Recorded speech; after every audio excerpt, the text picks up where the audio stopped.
Un gusto enorme recibir a Gustavo Martín. Él es profe de la Universidad Nacional de Río Cuarto, politólogo, investigador en inteligencia artificial, que es lo que nos interesa, el tema que vamos a tratar hoy. Es también escritor, nos ha visitado trayendo algunos de sus libros. Y hoy vamos a hablar de el poder de los algoritmos. Bueno, primero vamos a refrescar qué es la inteligencia artificial, pero nos vamos a detener ahí en esto de los algoritmos. ¿Cómo estás, Gustavo? Hola Ivana, gracias por la invitación a todo el equipo y al público que está observando. Bueno, un viaje lo inesperado esto para mucha gente, especialmente para mi generación, que ya nos venimos desayunando con un montón de cosas. Arrancamos con esto de poder chatear y ver la cara de una persona que está en otra provincia o en otro país, y ahora ya como que todo es demasiado, ya no comprendemos ni qué pasa cuando en las redes sociales o en nuestro propio teléfono nos aparecen cosas que dijimos fuera y parece que nos adivina el teléfono. Estamos ya como en algún temor. Sí, bueno, son miedos válidos, como toda tecnología nueva, siempre genera estas polaridades, ¿no? Optimistas por un lado, pesimistas por el otro, miedos, peligros. Y está bueno tenerlos porque hay peligros en el uso de los algoritmos, de la inteligencia artificial, pero también hay muchas potencialidades. Y lo cierto es que hoy es imposible, con la cantidad de datos que circulan en el mundo, somos 8.000 millones de personas, un mundo sin algoritmos. Entonces a mí me parece que la base es primero saber qué es un algoritmo. Sí. Un algoritmo, mira, cuando uno le pregunta a la inteligencia artificial, la propia IA te responde, es como una receta, ¿no? Bien. Entonces el algoritmo es una receta. Vieron que en la primaria aprendíamos a sumar, a restar, a multiplicar. Bueno, ya no se usan otras técnicas ahora, pero eso es un algoritmo. Una serie de pasos para lograr un resultado. O sea, la suma es un algoritmo, una receta es un algoritmo. Lo usamos desde que somos prácticamente humanos y decidimos crear métodos para hacer las cosas. Entonces, algoritmo no es igual a inteligencia artificial, sino que viene de mucha antigüedad, ¿no? La inteligencia artificial hoy sí utiliza algoritmos. Entonces, ¿para qué se utilizan? Para muchas cosas. Desde las notificaciones que te llegan en el celular, hasta lo que te aparece en Instagram, hasta lo que usas en WhatsApp, todo está inundado de miles y miles de algoritmos y subalgoritmos que están trabajando. Refresquemos, Gustavo, esto de la inteligencia artificial, porque viste, hay mucha gente que cuando uno dice inteligencia artificial, no, yo no uso nada de eso, no tengo idea, no sé ni lo que es, pareciera que no está en nuestra cotidianeidad. Sin embargo, en alguna otra invitación nos ha dicho lo contrario. Bueno, fíjate que el término inteligencia artificial nace en 1950 por ahí, o sea, tiene sus... ¿Cuánto estamos ahora? 70, 80 años, ¿no? Es algo que tiene su historia. Lo cierto es que por primera vez, ¿por qué hay un boom de la inteligencia artificial? Primero por la cantidad de datos que hay en el mundo, que un poco se debió a la pandemia, lo vimos la otra vez en la primera parte de la entrevista. Hay datos de lo que se le ocurra. O sea, no solo datos numéricos, sino de lo que pensamos, lo que sentimos, lo que nos gusta, lo que nos va a gustar. Claro, pero hay un problema ahí, porque todos esos datos son ciertos. Bueno, ese es uno de los principales problemas que tienen los algoritmos, que son los sesgos, ¿no? Por ejemplo, vamos a un caso puntual. Una empresa que decide utilizar un algoritmo para contratar a futuras personas que van a ser empleados, ¿no? Suma todos los historiales, todos los datos, todos los currículos vitales de las personas que trabajaron en esa empresa. Y a partir de ahí le dice al algoritmo, bueno, detecta posibles empleadores que superen estas expectativas o que más o menos mantengan el perfil. Ingresa un nuevo perfil y el algoritmo dice, bueno, hay que seleccionar a esta persona de tal edad, de tal género. ¿Por qué? Y porque la mayoría de las veces en la empresa se contrataron hombres, por ejemplo, de tales edad. Entonces, automáticamente hay muchas mujeres que quedan excluidas afuera, porque el algoritmo predictivo dice que conviene elegir este tipo de personas porque la empresa eligió a esas personas tiene como en el pasado. Un patrón. Tienen patrones, reconocen patrones. Vos fíjate que cuando Netflix empieza a recomendar películas, que son algoritmos también, al principio te recomendaba películas populares y de mucho presupuesto. Después la gente empezó nosotros empezamos como a consumir películas más independientes, de menor presupuesto, y el propio algoritmo aprendió, que esa es una característica que tienen, aprendió a recomendar cosas nuevas, ¿no?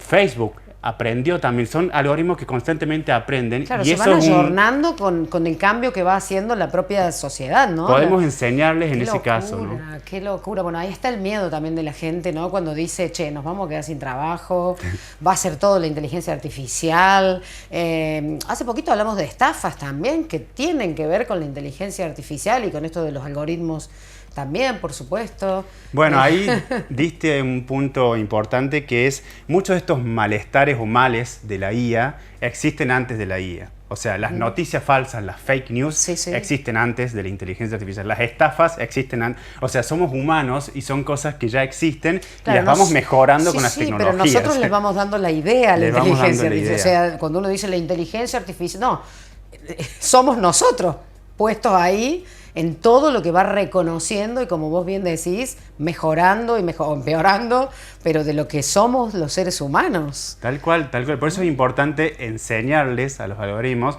para que no nos generen esto lo que llamamos burbujas de información. Cuando vos ingresas a Instagram, ves las cosas que te gustan y el otro día más cosas de las que te gustan, porque va reconociendo patrones de comportamiento en línea. ¿Y qué sucede? De repente, si vos le pones like, un me gusta, un perrito, a un video de un perrito, al otro día video de perritos todo el tiempo, y todos los días viendo video de perritos. Sí. ¿Cuál es el problema? Se convierte, por ejemplo, tu propio teléfono se convierte ya en algo metódico y reiterativo de 3 o 4 temas. No sé, ponele, si haces deporte, todo de, no sé, colores que te gustan, y 3 o 4 temas, y decís, che, pero no me muestra más nada, no hay más nada en este mundo. Bueno, fíjate, si vos crees, por ejemplo, yo soy vegetariano, ¿no? Sí, yo también. Bueno, imagínate que yo empiezo a ver videos y publicaciones de vegetarianismo que refuerzan las ideas que yo tengo. Claro. Entonces eso genera un problema, porque cada cual va confirmando lo que cree, lo que piensa a partir de lo que le muestra el Instagram, por eso nos gusta las redes tanto, sociales. Porque nunca nos van a decir no, claro. Al contrario. Y eso genera polarización en la sociedad. Claro. ¿No? Uno de los primeros, las primeras plataformas que empezaron a polarizar la sociedad fue YouTube. YouTube fue una plataforma que constantemente, por los algoritmos de recomendación, recomendaba teorías conspirativas. Por ejemplo, todo lo que es el terraplanismo fue furor en YouTube. YouTube fue el primero que empezó a recomendar cosas virales. Y eso genera un problema porque puede desinformar, aparecen esto que llamamos las noticias falsas.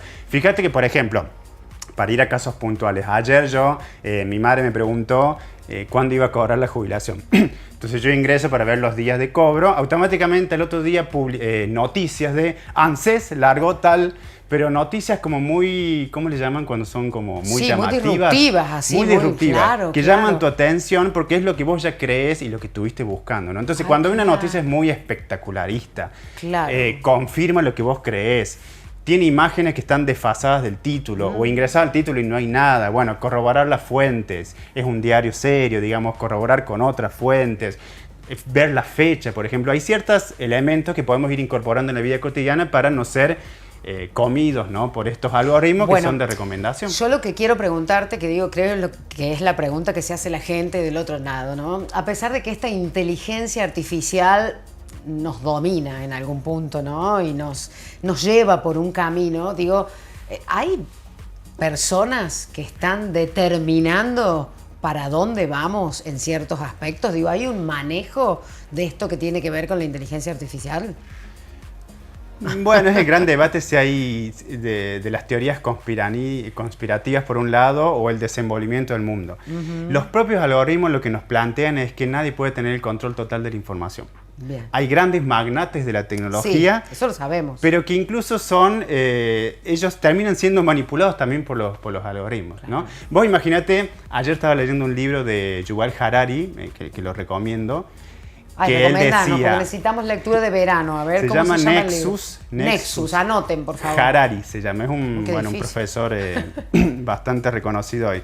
Y él decía, imaginemos un dictador que concentra toda la información y utiliza un algoritmo para predecir cuándo va a haber algún ataque, una conspiración contra él y demás.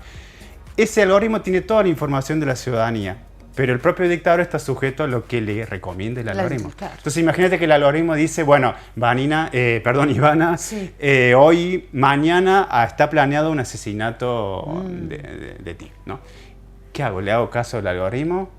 O le hago, y entonces genero toda una cosa contra eso. Y arresto al que me va. No, claro. Pero, digamos, está ahí en ese nivel de ambigüedad que hasta los propios controladores de la información terminan siendo controlados por los algoritmos. Y se sienten superados, ¿no? Y los algoritmos aprenden, es el problema. Entonces no sabemos en dónde desemboca esto. Por eso Gustavo, hay que regular. Para cerrar así, pero rapidísimo, ¿cómo nos despegamos de esos algoritmos? Por ejemplo, para no encontrar en nuestro celular siempre lo mismo. Bueno, hay muchas cosas. Primero empezar a ver, y yo doy un tip que es dale me gusta a algo que no te gusta. Ah, perfecto. Mirá Dale qué bueno. me gusta a algo que no te gusta. Claro. Ahí ya empezás a romper un poquito el algoritmo. El patrón. Otras opciones puede ser regular en las diferentes plataformas y ajustes, configuraciones, donde vos vas manejando un poquito el algoritmo. Permanecer un poco menos en las redes o consumir varias redes, ¿no? Comprobar diferentes fuentes, no quedarte solo con una sola cosa, Claro. porque alguien puede tener Instagram, no tiene otras redes y eso también va generando un Sí, pensamiento. de hecho estamos, ¿no? Como bloque. sectorizados así. De tal edad a tal edad tienen Facebook. Claro. De tal edad a tal edad, más Instagram, TikTok es para otra edad. Entonces también, ¿no? Se mueve distinta información. Entonces creo que la clave es eso. Primero, un mundo sin algoritmos es imposible, Bien. ¿no? Entonces hay que aprender a enseñarles, ¿no? Claro. A través de los datos que nosotros les damos. O usar por ahí ventanas en incógnito, ¿no? Bien. Que no significa que estás privado del mundo, pero No, tus datos no quedan ahí guardados en tu dispositivo. Un poco romper, ¿no? con esta burbuja y jugar con los algoritmos, ¿no? Por ejemplo, como para cerrar, hace poco compré un artefacto, ¿no? en Mercado Libre y a través de ingresar, salir, el algoritmo me iba recomendando distintos precios del mismo producto. Primero quedaban 20 disponibles, después quedaban 5, después quedaba la última. Y bueno, lo terminé consiguiendo con un descuento de 60.000 pesos al mismo producto, que supuestamente era el último, y después que le compré había 15 más.